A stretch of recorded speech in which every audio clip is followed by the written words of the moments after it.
U.S. ambassador to the United Nations and Republican presidential candidate, Governor Nikki Haley. Governor Haley, thanks for joining us. So I want to ask you about this CNN reporting about President Biden's increasing frustrations with Benjamin Netanyahu, with Biden feeling that Netanyahu is ignoring his advice, obstructing humanitarian relief efforts in Gaza. What would Prime Minister Netanyahu listen to? Why would Prime Minister Netanyahu listen to you, President Haley, if he is ignoring advice from President Biden? Well, if you're going to be a friend, you should be a friend.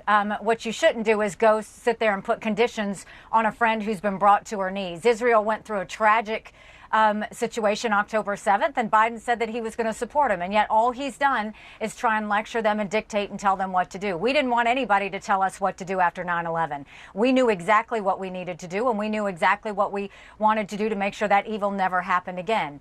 You know, I've watched this story before, Jake. Everybody runs to the side of Israel when she gets hit, but no one's anywhere to be found when she hits back. And you have to look at this situation. Why is Biden so disappointed with Israel? Why is he saying Israel's not listening to him? Why isn't he disappointed with Hamas? Why isn't he disappointed with Iran?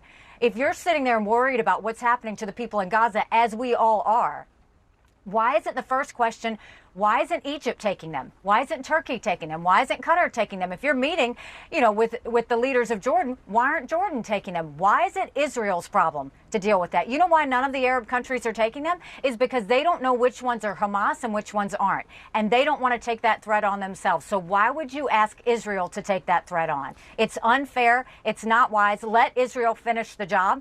They care about human life. You see that in the fact that they tried to get these two hostages out. We need to let them finish their job. It's interesting that you raised the topic of after 9/11, we didn't want to listen to what any other country had to say about how we would respond.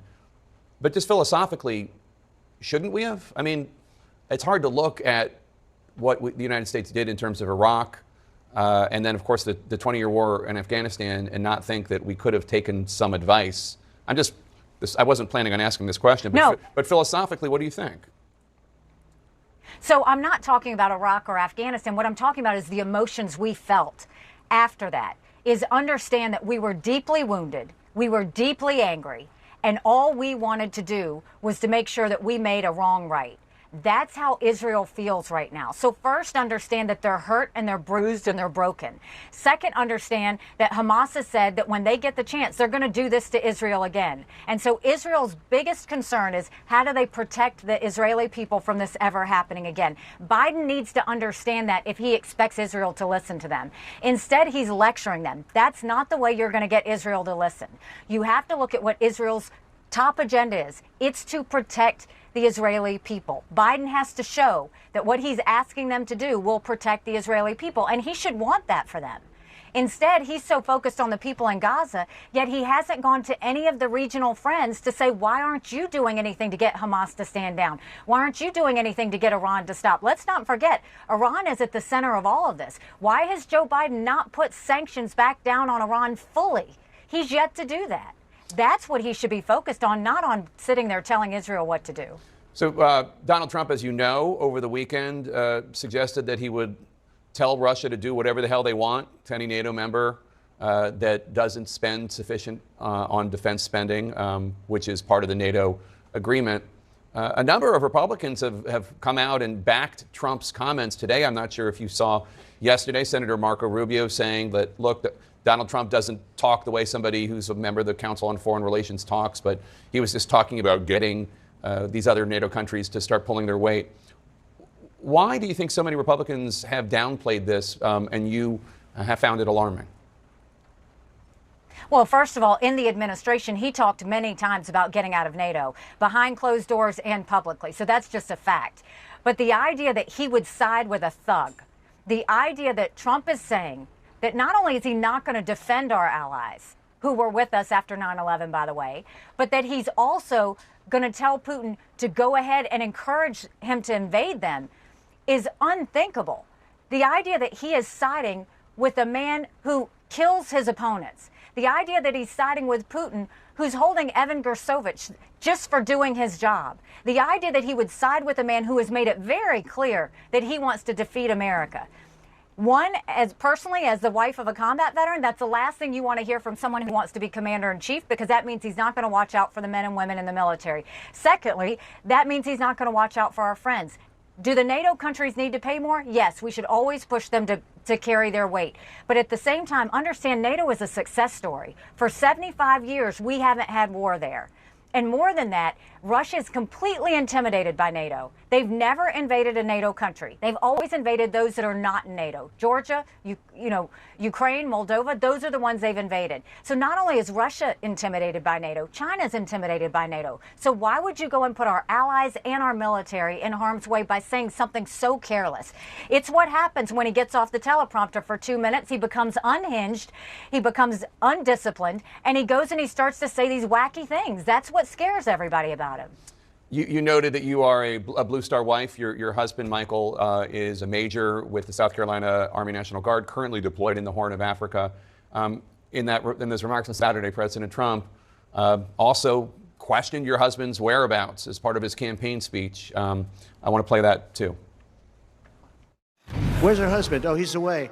He's away. What happened to her husband? What happened to her husband? Where is he? He's gone.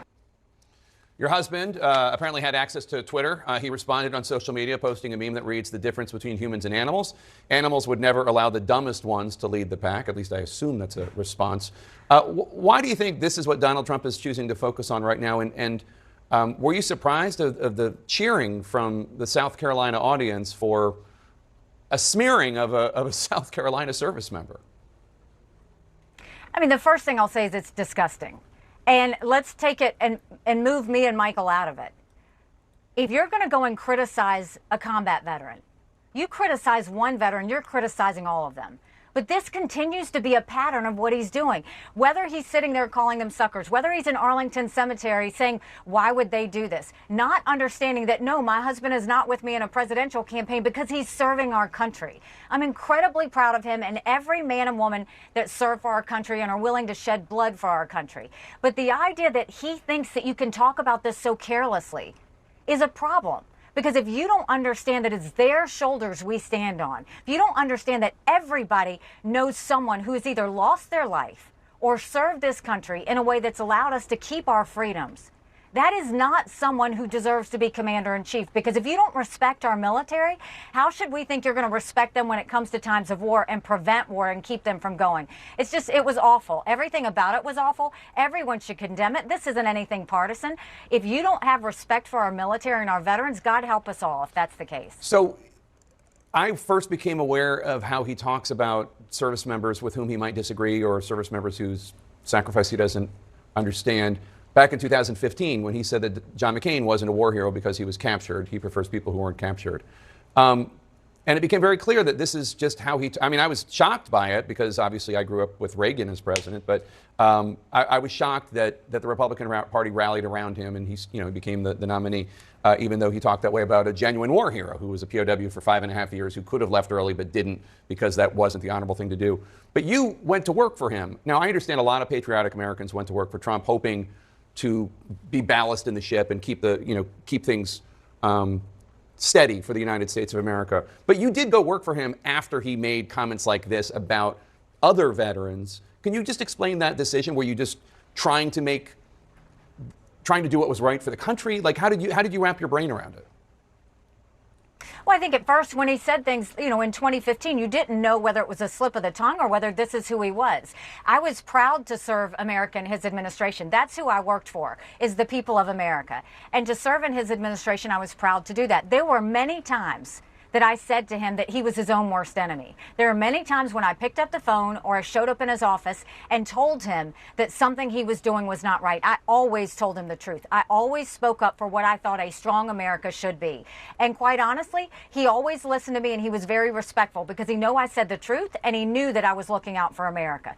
The problem is, here you have 70% of Americans who have said they don't want a Trump-Biden rematch. The majority of Americans don't want Trump. The majority of Americans don't want Biden. And now you have 59% of Americans who have said that Trump and Biden are too old. At what point are we going to say we need a new generational leader?